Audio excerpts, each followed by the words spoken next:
अच्छा, हमने ऐसी मूवीज तो बहुत देखी हैं जिसमें रोबोट्स को इंसानों की जगह रिप्लेस कर दिया जाता है ताकि इंसानों को ऐसे काम ना करने पड़े जिससे उनकी जान को खतरा हो। अब रोबोट्स का इस्तेमाल तो लगभग हर जगह होता है, लेकिन सोचिए अगर हम किसी रोबोट को पुलिस की पोस्ट दे दें तो कितना अच्छा होगा। किसी मुजरिम से लड़ते हुए किसी की जान नहीं जाएगी और बड़े से बड़ा क्रिमिनल क्राइम करने से पहले 100 बार सोचेगा। ये सोचने में कितना अच्छा लगता है ना। लेकिन वो कहते हैं ना कि हर अच्छी चीज अपने साथ कुछ बुराइयां भी लाती है, और वैसे भी इंसान अपने शैतान खुद बनाते हैं। इस मूवी में दो तरह के रोबोट्स हैं, एक वो जिनके पास खुद के सोचने और समझने की शक्ति है और वो अपने फैसले खुद ले सकते हैं। उन्हें जो भी मिशन दिया जाता है वो उसे किसी भी हालत में पूरा करके आते हैं। और दूसरे हैं वो रोबोट्स जिसे इस दुनिया में कोई भाव नहीं देता, मतलब वो रोबोट्स जिन्हें इंसान काबू करते हैं। अब भला ऐसे रोबोट्स को कोई क्यों चाहेगा जिसे चलाने के लिए भी एक इंसान की जरूरत पड़े।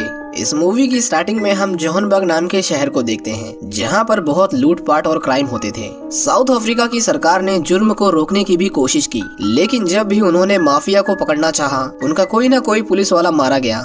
दूसरी ओर हम डियोन नाम के एक इंजीनियर को देखते हैं और उसने ऐसे रोबोट्स बनाए थे जो पुलिस ऑफिसर की जगह ले सके, और उन्हें टेस्ट करने का इससे अच्छा मौका उन्हें कहाँ मिलता। इसीलिए वो अपने रोबोट्स को साउथ अफ्रीका की सरकार को सप्लाई करने लगता है और उनके आते ही वहाँ पर क्राइम रेट बिल्कुल गिरने लगता है। मतलब कहाँ उस शहर में लगभग 300 लोगों की मौत होती थी और कहाँ अब पिछले 5-7 महीनों से कोई भी बेगुनाह नहीं मरा। इन रोबोट्स को टेट्रावॉल नाम की कंपनी बनाती थी और उसी कंपनी में एक और आदमी था जिसका नाम था विंसेंट मोरे।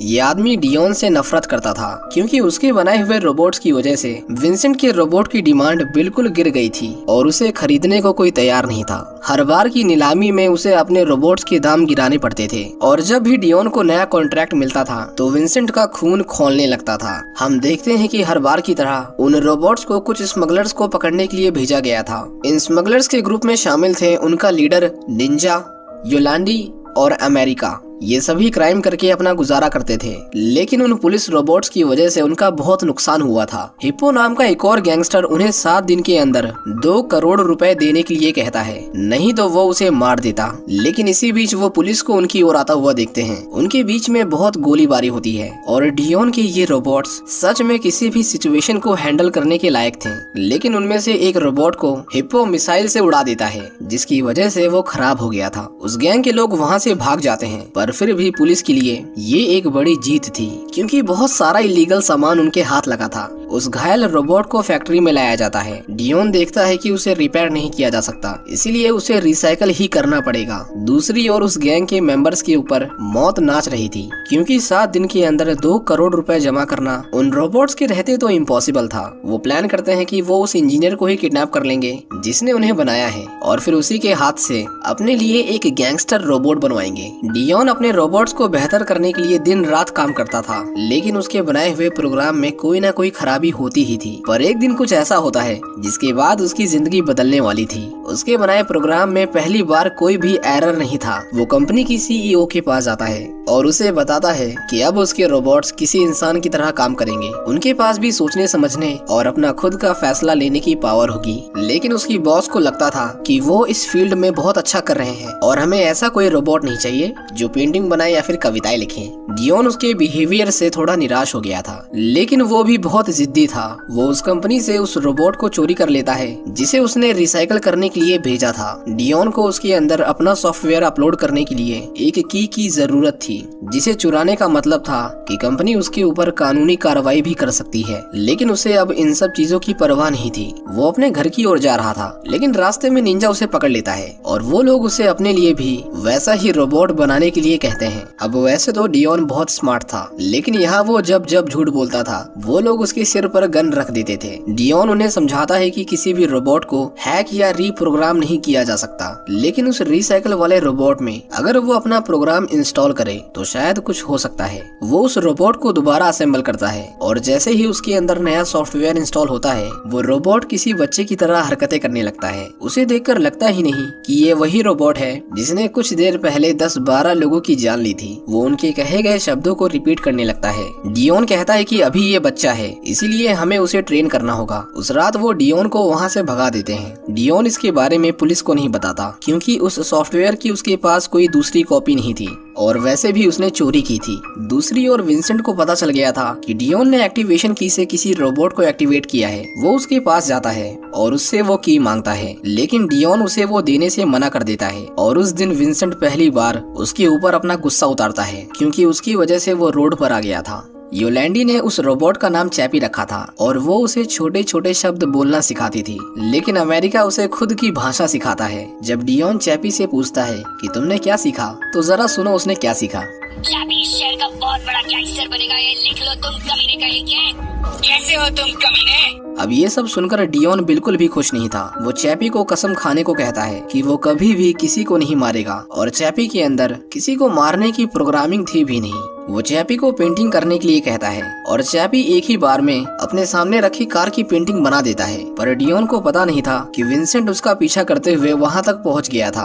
और जब वो उसे चैपी से बात करते हुए देखता है तो उसे बर्बाद करने की ठान लेता है। कुछ ही देर में वहां पर निंजा आता है और वो डियोन को मारने लगता है क्योंकि वो चाहता था कि चैपी गन चलाना सीखे, ना कि पेंटिंग करना। वो उसे ट्रेनिंग देता है, लेकिन चैपी को बंदूकें पसंद नहीं थी, उसे तो पेंटिंग ही बनानी थी। निंजा उसे कुछ बदमाशों के पास लेकर जाता है ताकि चैपी को मजबूरन उनसे लड़ाई करनी पड़े। निंजा उसे वहीं पर छोड़कर भाग जाता है। शुरू में वो बदमाश उसे पुलिस रोबोट समझकर घबराते हैं, लेकिन उन्हें पता चल गया था कि ये वो नहीं है, इसीलिए वो उसे बहुत मारते हैं और उसे आग लगा देते हैं। लेकिन चैपी उन्हें कुछ नहीं करता, वो रोते हुए वहाँ से भाग जाता है। वो वापस अपने घर जाने की कोशिश कर रहा था। चैपी को एक डॉग मिलता है और वो दोनों एक साथ सुकून से बैठ जाते हैं।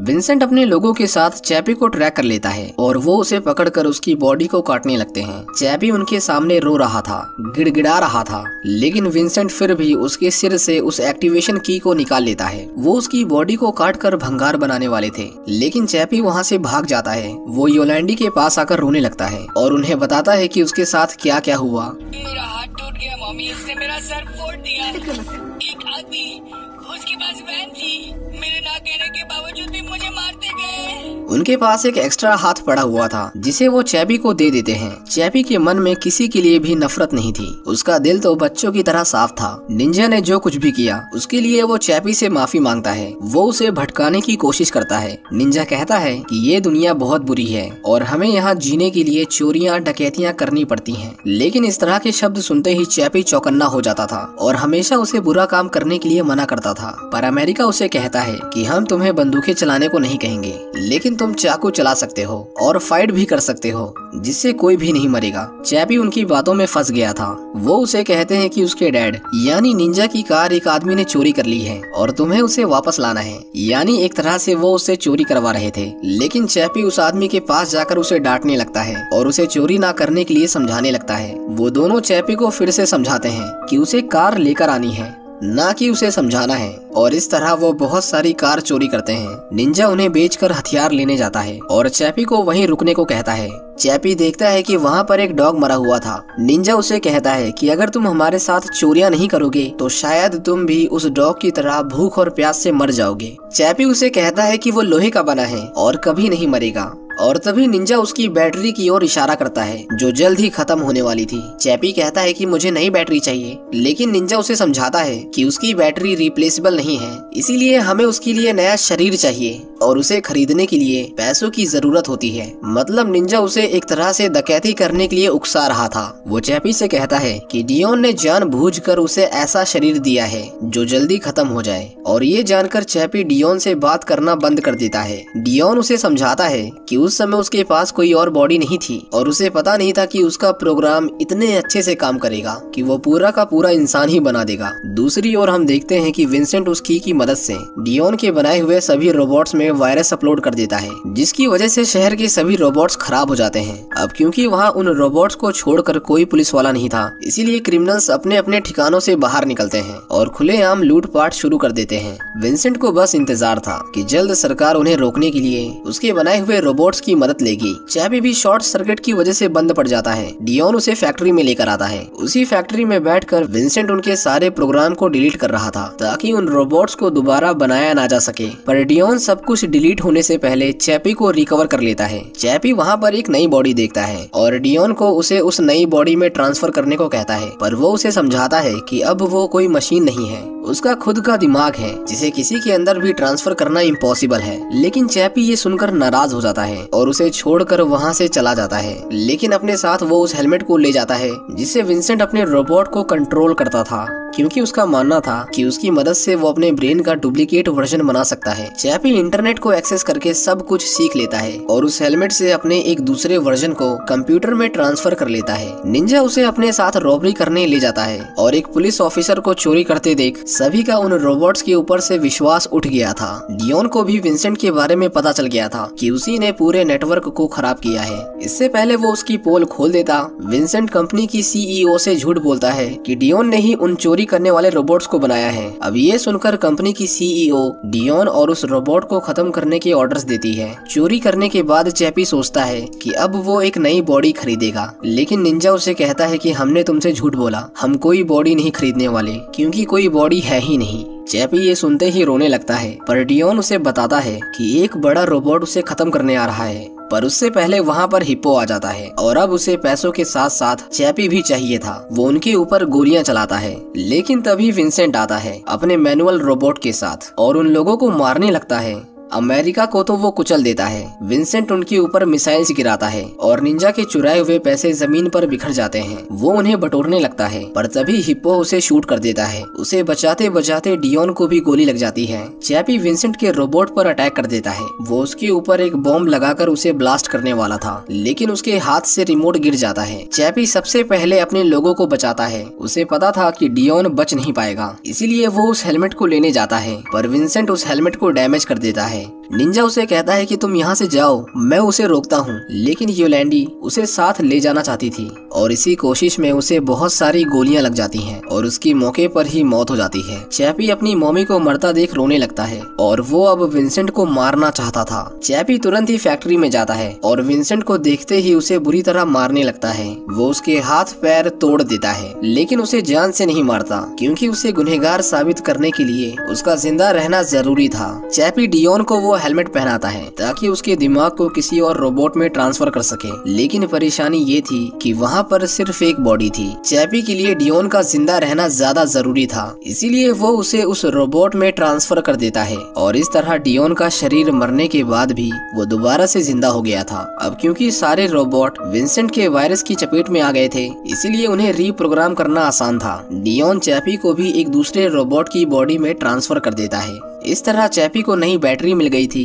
और डियोन को नई जिंदगी, क्योंकि उन रोबोट्स के बंद पड़ते ही पूरा लॉ सिस्टम अंदर से हिल गया था। इसीलिए गवर्नमेंट फिर से पहले की तरह 1.5 लाख ऑफिसर्स को ड्यूटी पर रख लेती है, ताकि दोबारा से इस तरह की सिचुएशन क्रिएट ना हो। सभी रोबोट्स पर बैन लगा दिया जाता है और वो लोग चैपी को चोरी करने के जुर्म में उसके ऊपर मोस्ट वांटेड क्रिमिनल का टैग लगाते हैं। दूसरी ओर हम निंजा को देखते हैं। निंजा योलैंडी की मौत से बहुत दुखी था, इसीलिए उसकी सारी तस्वीरों और सभी चीजों को जलाने लगता है। लेकिन तभी वो एक डॉल के अंदर योलैंडी की ब्रेन का बैकअप देखता है, जिसे चैपी ने उस हेलमेट की टेस्टिंग के दौरान संभाल के रख लिया था। चैपी उस बंद पड़ी फैक्ट्री को हैक कर लेता है और मशीन्स का यूज करके एक नया रोबोट बनाता है, जिसमें वो योलैंडी के बैकअप को इंस्टॉल कर देता है और इस तरह वो एक बार फिर से जिंदा हो गई थी। विंसेंट को पुलिस गिरफ्तार कर लेती है और उसे भी उसके किए के लिए सरकार सजा देगी।